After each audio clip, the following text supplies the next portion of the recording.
Le film commence avec un homme assis en silence dans une pièce vide au sommet d'un vieux bâtiment, ses yeux fixés sur une chambre d'hôtel de l'autre côté de la rue.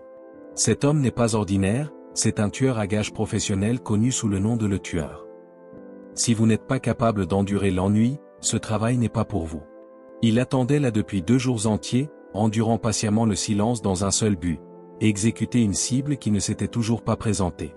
Malgré tout, le temps pressait et l'estomac ne pouvait pas être ignoré. Sans cible en vue, le tueur décide finalement de descendre acheter de la nourriture. Cependant, sa vigilance ne faiblit jamais, même lorsqu'il mangeait, il était face à la fenêtre, les yeux fixés sur l'hôtel, restant sur ses gardes au cas où sa cible apparaîtrait soudainement. Alors qu'il attendait, un appel de son patron, la personne qui lui donnait des missions, arriva. Lors d'une brève conversation, son patron lui annonce que la nouvelle cible arriverait probablement dans 2 jours. D'un ton calme, son patron lui suggère de profiter de ce temps pour se détendre. Le tueur accepte la suggestion et décide de se reposer un peu. En fin d'après-midi, il retourne dans le bâtiment vide qui était devenu son quartier général temporaire. Cette fois, il cherche la meilleure position pour exécuter la mission dès que la cible apparaîtra. Il est bien connu qu'au cours de sa carrière, le tueur n'a jamais échoué dans l'exécution de ses missions. Sa réputation n'est pas à prendre à la légère. Il est méticuleux, patient et mortel. Ce soir-là, le tueur décide de faire un peu d'exercice puis de dormir. 2 jours plus tard, nous voyons le personnel de l'hôtel préparer une chambre pour la cible. Le tueur, remarquant cela, prépare immédiatement son fusil car la cible va bientôt entrer dans cette chambre d'hôtel. Peu après, la cible arrive, il s'agit d'un vieil homme qui semble vouloir engager une escorte pour le rencontrer dans cette chambre. Le tueur prend la visée sur sa cible avec son fusil, mais malheureusement, le tir touche l'escorte à la place. La faiblesse est une vulnérabilité, l'empathie est une faiblesse. En conséquence, les gardes du corps du vieil homme accourent rapidement pour le sécuriser. Le tueur tente immédiatement de s'échapper et de se débarrasser de toutes les preuves. Une fois la situation sous contrôle, il se rend à l'aéroport pour retourner dans sa ville natale et se cacher un moment. Ensuite, il contacte son patron et lui rapporte qu'il a raté le tir, donc la mission a échoué. En entendant cela, le patron est choqué car c'est la première fois que le tueur échoue une mission. Le patron dit au tueur de prendre ses responsabilités et de ne pas partir tant qu'il n'a pas terminé le travail. Cependant, le tueur refuse, car il avait en réalité prévu de prendre sa retraite de ce métier. Entendant le refus du tueur, le patron avertit qu'il pourrait regretter cette décision. Dans l'avion, le tueur remarque quelqu'un qui le fixe, même lorsque l'avion fait une escale. Cette personne continue de l'observer. Le tueur décide de passer la nuit à l'hôtel pour éviter cet homme, craignant qu'il ne soit un policier sous couverture. Dans la chambre d'hôtel, il installe des pièges en précaution au cas où l'homme essaierait de l'attaquer, mais le matin, l'homme est parti, alors le tueur reprend son vol. Finalement, le tueur arrive en République dominicaine, le pays où il est né et où il se cache. Il se précipite chez lui pour retrouver sa femme. En arrivant à la porte, il remarque des empreintes et des mégots de cigarettes, ce qui le panique, craignant que quelque chose de grave ne soit arrivé à sa femme. À l'intérieur de la maison, le tueur est choqué de trouver l'endroit en désordre, avec des taches de sang partout, mais il ne trouve pas sa femme. Il se rend donc à l'hôpital le plus proche et y trouve sa femme dans le coma, sous la surveillance de son frère. Le tueur demande à son beau-frère ce qui s'est passé, et il explique que 2 personnes sont soudainement arrivées chez eux et ont battu la femme du tueur jusqu'à ce qu'elle tombe dans le coma. Elles sont arrivées dans un taxi vert, puis ont disparu. En entendant cela, le tueur jure de les traquer jusqu'aux confins de la terre et de ne laisser aucun d'eux survivre. Le même jour, il rentre chez lui et déterre toutes les armes qu'il avait enterrées. Le lendemain, il se rend à un terminal de taxi pour en savoir plus sur les taxis verts. Cependant, comme il y a beaucoup de taxis verts, il est confus.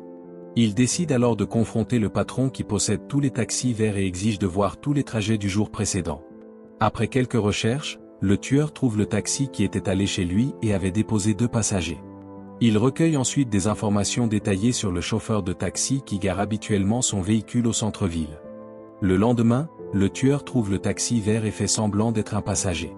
Pendant le trajet, il braque une arme sur le chauffeur et lui demande qui étaient les 2 personnes qu'il avait déposées chez lui. Le chauffeur jure qu'il ne sait pas qui ils étaient, étant seulement chauffeur, mais il fournit une description, un homme grand et une femme maigre aux cheveux blancs.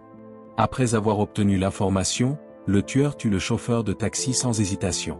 Quelques heures plus tard, il se rend à l'aéroport pour prendre un vol en direction de la Nouvelle-Orléans, afin de retrouver son patron.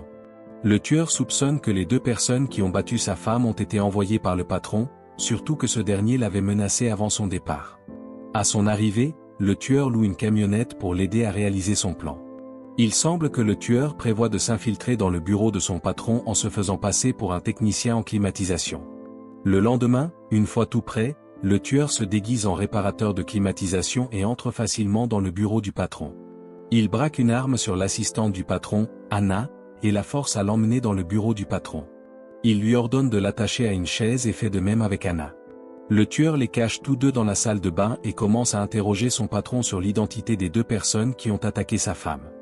Le tueur n'avait jamais imaginé que son patron ferait une telle chose, surtout après l'avoir servi fidèlement pendant des décennies.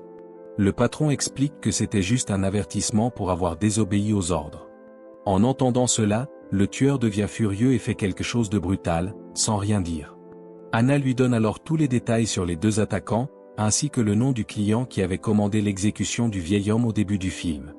Une fois que le tueur a toutes les informations, il fait passer Anna pour une victime d'une chute dans les escaliers afin que ses enfants puissent toucher l'assurance. Avant cela, le tueur se charge du corps du patron. Le lendemain, il se rend en Floride, car les informations d'Anna indiquent que l'un des attaquants, l'homme, vit là-bas. Peu de temps après, le tueur arrive chez l'homme et le voit avec plusieurs hommes de main. Le tueur remarque également que l'homme possède un pitbull féroce, alors il se rend au supermarché pour acheter de la viande hachée et du poison pour éliminer le chien. Cette nuit-là, le tueur revient avec la viande empoisonnée et la donne au pitbull. Une fois que le chien est neutralisé, le tueur entre dans la maison par l'arrière. Le tueur est ensuite poursuivi par un autre pitbull, mais il réussit à s'échapper et fait exploser la maison de l'homme. Le lendemain, il prend un vol pour New York afin de cibler la deuxième attaquante, une femme qui avait aidé à battre sa femme. Une fois à New York, le tueur se rend à l'adresse de la femme, que lui avait donnée Anna. Cette nuit-là, il la voit se diriger vers la ville et la suit. Elle entre dans un restaurant et le tueur l'Y confronte.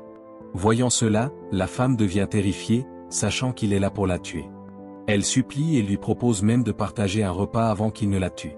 Ensuite, le tueur prend un vol pour Paris pour confronter la cible finale, le client qui avait ordonné l'exécution du vieil homme au début. Lorsque le client quitte son appartement, le tueur s'y introduit en douce et photographie sa clé de chambre.